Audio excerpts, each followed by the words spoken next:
faith, family, and the future of our community. Welcome to Ashonda at Large. The other day, I just got finished talking about Candace Owens and how she is a black white supremacist, and it's unfortunately people like her that use rhetoric that is problematic, talking about America and how America is not a racist country, that has fueled the fire for what has happened within New Zealand with the New Zealand shooting that just took place. And I'm going to read an article to you all real quick from the New York Post that just came out talking about this very situation. It says, conservative Candace Owens influenced me above all New Zealand gunmen. That's what he says. Conservative commentator Candace Owens was the biggest influence on the white supremacist who slaughtered 49 worshipers in 2 New Zealand mosques, he claims in his rambling manifesto. Brenton Tarrant name-dropped the Stamford, Connecticut-born political activist in his 74-page screed posted online before he opened fire inside Masjid Al-Noor Mosque in Christchurch.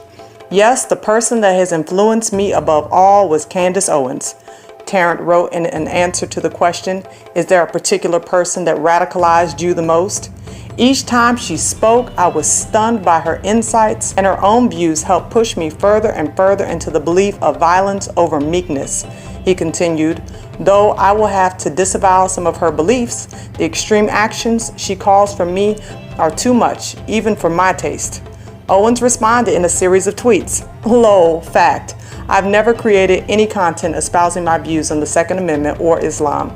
She wrote later Thursday, the left pretending I inspired a mosque massacre in New Zealand because I believe Black America can do it without government handouts is the reachiest reach of all reaches. Lol. In another post she wrote, to be clear, Candace Owens talks about she didn't have a problem with Hitler if only his focus was on nationalism, but he wanted to focus on globalism.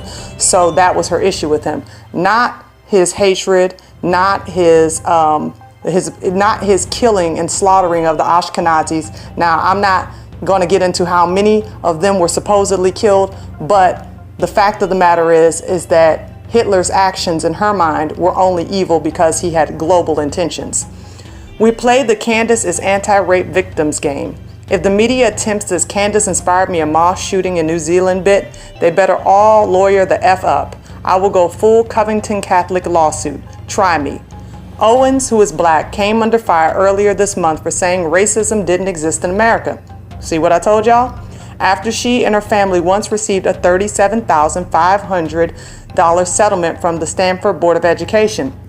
And when I originally read another article, it said $3,750. And I thought that was kind of off, but it's $37,500. Owens' family once received a $37,500 settlement from the Stanford Board of Education after she accused a group of teens of leaving racist messages in high school in 2007, according to New Times.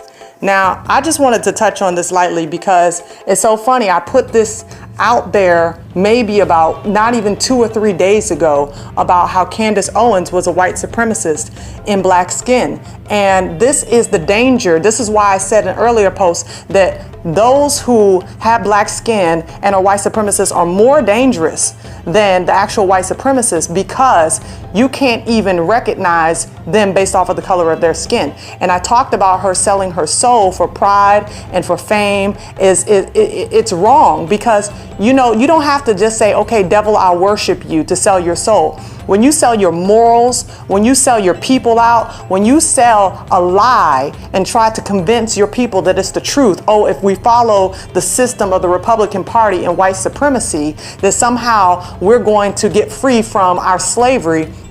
That is a huge lie. You can keep pulling up records about the Democrats and how they were the Dixiecrats and they were the first racist party, but you can't deny at the same time the racism that is blatant in the Republican Party. This is why I say get off the Democratic plantation and the Republican plantation and learn to rely upon the Most High Yah, because the problem is that his people don't want to rely upon him. His people are always looking for a King Saul. We're always looking for the next best and beautiful thing that's going to oppress us even more than the last thing. He told the prophet Samuel, he said, I want to be their king, but they don't want me as king. They want somebody else like the other nations. And this is the problem that we have in our community, is we don't want to recognize our identity as a true Hebrews. We're always looking to some politician and trying to see how these politicians can help straighten us out. We're not infants. We have to stop allowing them to treat us like infants, because they're going to continue to put talking heads in front of us like Candace Owens to try to make us feel as though we need to be treated like infants and children who are unable of having critical thinking skills in ourselves. So just like I was saying before with Candace Owens, here it is that we're seeing just a few days later,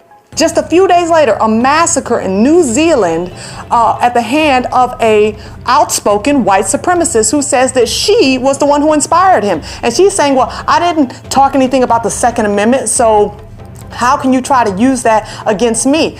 Your talking points are divisive. Your talking points are trying to make those who are guilty not guilty. So this man, who is a white supremacist, like probably many of the people in her audience, has not accepted or acknowledged his fault and his wrongdoing, because he doesn't feel like he's done anything wrong. He doesn't have to feel like he's done anything wrong, because Candace Owens and people like her, those people are telling them, you've done nothing wrong. You have nothing to apologize for. What do you mean this white guilt? What do you mean? There's nothing that systemically you all have done to us. It's all been us. It's all been black people. It's all in our own heads. And we've allowed the left, always putting that political spin on it. We've allowed the left to frame the ideology of black America, so much so that we can't think for ourselves and see that the right, meaning the conservative party or the Republican Party, is our answer. That's a bunch of hogwash. And when our people wake up to the reality that neither one of these parties are for us, then we can see that our eyes were always supposed to be focused on the Most High Yah.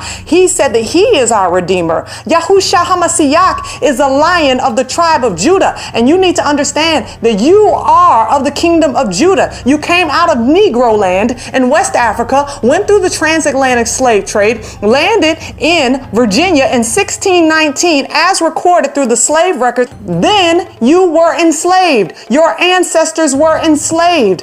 Your ancestors spoke Paleo-Hebrew. Where do we think we get the song Kumbaya from? Kumbaya is come by here Yah in Hebrew. So we need to understand that these are the things that are hidden from us. This is what has been done by the nations to conspire against us. When we have people who don't know who they are, don't accept their identity, and want to emulate the identity of those who oppressed them. As scripture says, why would you follow after the ways of your oppressor? The rich are the ones that are oppressing you.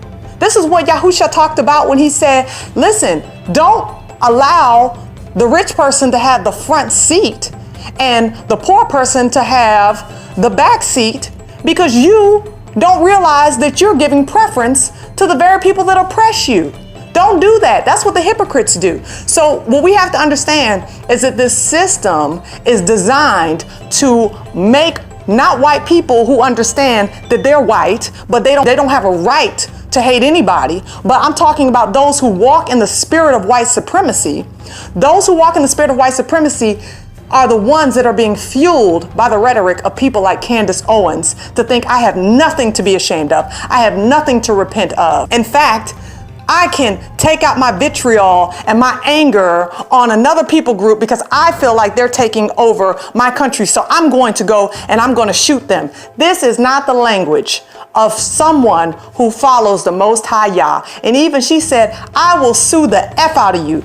Candace Owens positions herself like she's a Christian. That same speech she did at CPAC, she talked about how black people need to stop allowing hip hop artists to be their guides. But this was the same woman who was riding the coattail of Kanye West just a few months ago, before Kanye West said, I don't want anything to do with this. I realize that I'm being used. So This is the hypocrisy when we talk about what's going on in our community.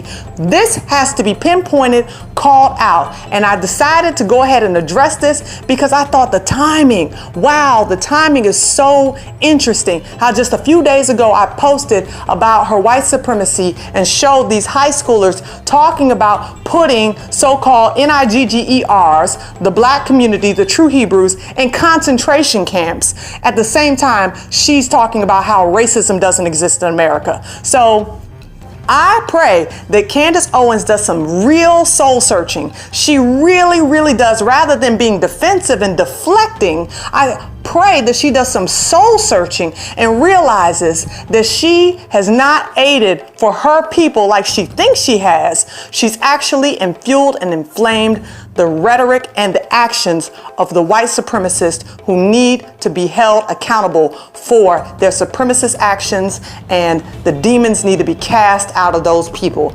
In the mighty name of Yahushua HaMashiach. So I just wanted to bring that to y'all quickly. What do you think? Let me know in the comment section below. Do you think that the New Zealand guy and what he said is right on point? Or do you think he's just looking for a scapegoat in Candace Owens? Let me know your thoughts. As well, like and share. Get these messages out. We want to build up this channel. We're believing the Most High for great things with Ashonda at Large. And thank you for those of you who have already subscribed and tune in. I'm very glad to have you as a consistent listener. I don't take it for granted. So thank you once again. And as always, even in this situation, y'all, we got to love ourselves without hating our enemies. And until next time, y'all bless and shalom.